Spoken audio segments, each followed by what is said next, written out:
So, Nick Harris is currently under supervised watch after making some pretty questionable threats to his own life, not only after being denied bail, but getting additional charges for not only discussing the investigation in court proceedings when he wasn't supposed to, over jail phone. Nick now honestly wants to get out of jail so badly because as much as he likes to put on the tough guy act, the dude has absolutely no idea what to do when he's actually put in these messed up situations. When he was contacting everybody on the outside, asking for help or basically whatever he can get, such as asking random people to not only donate to Wyatt for it then to be sent to Nick, but also people sending him money directly to Nick, mainly girls really. When he was talking to other content creators such as Jumpsuit Pablo, I'm pretty sure he talked to a lot of other people, he not only admitted it, unintentionally or not, to a lot of the things that he actually did that he was directly being charged for. Craziest part about the entire situation is that Nick genuinely thinks he did absolutely nothing wrong, and that's why he felt like he could talk about the situation however he felt like. If you want a little bit more in-depth breakdown about how Nick actually got into the situation and about the break-in itself, you can watch my previous video on Nick Harris. But if you just want to hear about the break-in situation, you can skip to around minute 55. But I go over everything he's been up to, including him bumming off of his sisters and Mariah for hotel money, how he jumps from friend to friend because he eventually, when they criticize him in some way, he stops talking to them, and how Wyatt, the TikToker that's helping him while he's in jail, becomes one, if not the most important person in his life. To give you a little bit of a summary of how Nick views the entire situation himself, after leaving the hotel when Mariah left him for catching him talking to other girls.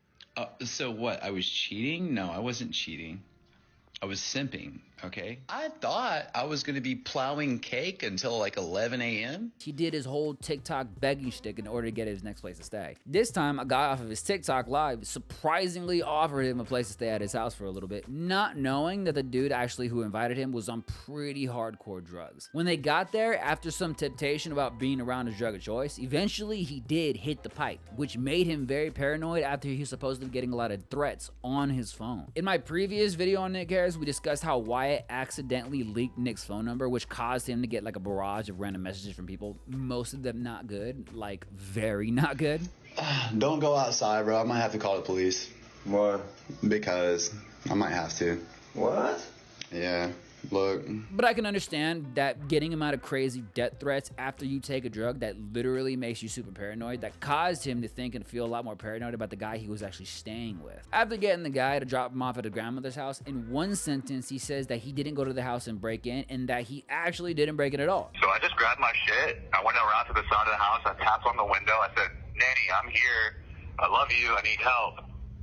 Tapped on the window, it's my grandmother's house, it's my mailing address, it's the house I grew up in. Yeah. I did not try to go into the main house at all. I let her know I was there. Literally in the next sentence, he says, "I went in through the laundry room in order to get into the house." Now, throughout the recordings of Nick rummaging through the fridge, we never actually get to see him go through the window, but I mean, somehow, some way, he ended up getting into the fridge, which you have to go into the house in order to get into. Nick said this isn't breaking and entering because this is his grandmother's house, and he actually used to live there in some past time. A couple things that you're actually never gonna hear from Nick is that he's actually done the same exact thing in a previous time, getting the same charge on the same exact person, but at the time it was more than likely reduced to a lower charge or reduced sentence because it was his first offense. I haven't been able to find any concrete evidence of this, but according to a lot of people on TikTok, there was actually a restraining order put on Nick from his grandmother after the first break-in and entering incident. I'm a little more skeptical about this because when he was actually charged, he wasn't charged with additional violation of restraining order, which carries as a misdemeanor. The way that I can actually view the situation is that after the judge realized that Nick had a slightly checkered past, and this would be his second time incurring the same charge against the same person, whether or not they actually had a restraining order in place, the state saw Nick as a repeat offender, which unfortunately for Nick bumped his charge of the first degree breaking and entering. That's not including the fact that when the police actually did go to arrest him, Nick didn't cooperate at all and basically fought the cops. They had to go into a grandmother's house and take him out themselves. Out of there, dude. Would not speak to me, would not let me speak to my grandmother. Nothing. I went live on TikTok, I said SOS. You know, I said, "Guys, please help me." Yeah. Now, I don't know if Nick would actually do this sober, but basically being super high and seeing a bunch of cops yelling, screaming, and tackling you to the ground, I can get why he fought back. Doesn't make his dumb ass right, but I get it. This is how he explained it to Jumpsuit Pablo. Now, I don't know if this was the exact conversation that got him nicked for additional charges, but I'm sure he had a lot more other conversations with a lot of other different people trying to clear his name in any kind of way he can. I'm pretty sure it was a combination of these additional charges and the fact that he was a repeat offender that led to the judge to deny his bail. Looking at the situation, I'm sure we can all come to the understanding that Nick was hoping, basically praying for the bail to go through. His attitude when he was talking to other people really made it seem that he absolutely had no worries about the sentencing, even though the dude was struggling to survive. That I got my case beat, bro. I wasn't there to burglarize. So when the realization finally hit him that he wasn't going home, he wasn't going to be able to beat these charges as easily as he thought, he had a full-on manic breakdown, threatening to harm himself or even worse. At this point, he more than likely wasn't allowed to actually appeal the denial and was placed in protective custody for his own safety. According to his mother, he was placed in solitary confinement for modification behavior therapy. He can call me every 3 days, and he wanted me to reach out to his people, his chat, whatever, and let y'all know that he will be back connecting to people in about 35 days. He has 45 days in solitude for modification behavior. Now, I'm not going to say it'd be funny to see Nick in a straight jacket in a padded cell, but I'm just going to say I'm not surprised. We all knew that Nick loves himself too much to actually really do anything to himself, but I really do think this type of situation really shows Nick's true colors. He was always the master of his own world. It didn't matter if he was homeless, broke, or smoking stuff in some random junkie's house. He's always had the mentality is that if he messes up, he can start from zero and try again. Oh, you need to get a job. Oh, you need to do this. Dude, I'm starting from square zero.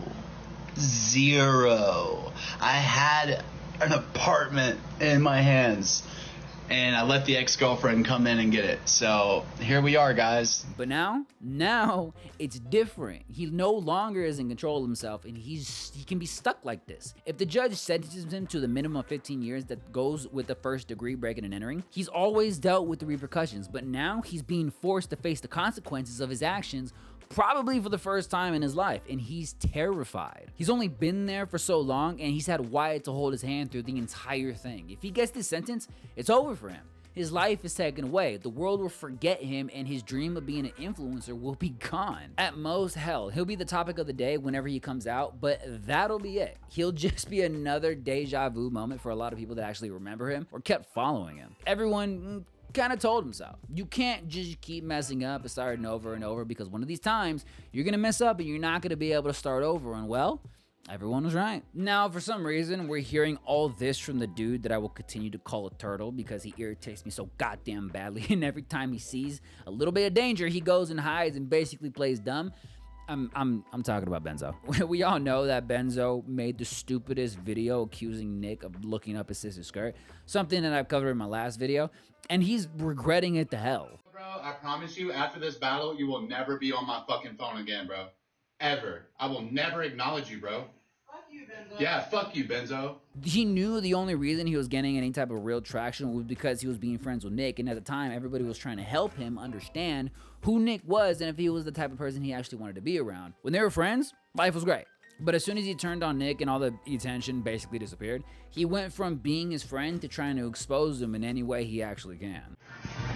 Guys, we're exposing Nick Harris all year long, just so you guys know. This whole thing, him talking to his mom and trying to, see if he remembers him, is just the basic desperate attempt to capture more of attention off of Nick's name. But in the video where he's talking to Nick's mom, he asked if he was on a list that Nick gave to his mom to contact certain people, and the mother actually said yeah. And in Benzo's mind, he basically took this as Nick is still thinking about him. Like I said in my last video though, and I'm gonna repeat it in this video because I fucking hold it true to my heart, in such a desperate situation that it really doesn't matter what anybody did to Nick, because that's the least of his problems right now. If he can get help from absolutely anybody, he'll take it. But also, like I said in my last video, I really think that once Nick gets out of the situation, if he ever gets out of the situation, he's not gonna care or remember who actually helped him, and he's gonna go back to doing the same old selfish shit he did when he was treating his audience. How are you?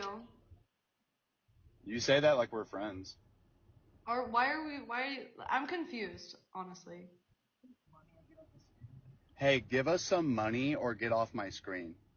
So in layman's terms, Benzo is beating the out of this dead horse, hoping it's gonna come back to life, and when it finally does, it's gonna kick him in the face. Yeah, it's real, bro. Fuck you, Benzo. And if I ever saw you in real life, I'd crash out. While Nick is fighting for his booty and Benzo is basically being a blood-sucking turtle trying to eat Nick's booty, Patrick from the Graceland Center that Nick was at is seemingly hopping back and forth from saying that he was always there to help Nick, and if he actually wants to come back to Graceland, he'll have a place to come back to making fun of him, or at least doing lesser version of what Benzo is doing, trying to subtly reference Nick in order to get some type of attention off the situation. I get that in the eyes of the Graceland Center, they really think that they did everything for Nick for his own benefit and the gracious of their heart. But as much as Nick did get a little bit of help from the center, they really ultimately just used Nick as a source of garner more attention for the company. Even Britt, on many occasions, somebody that used to be at Graceland but got kicked out on the similar time as Nick because they did the dirty in a grocery store bathroom, said it herself that Patrick is more about what Graceland can be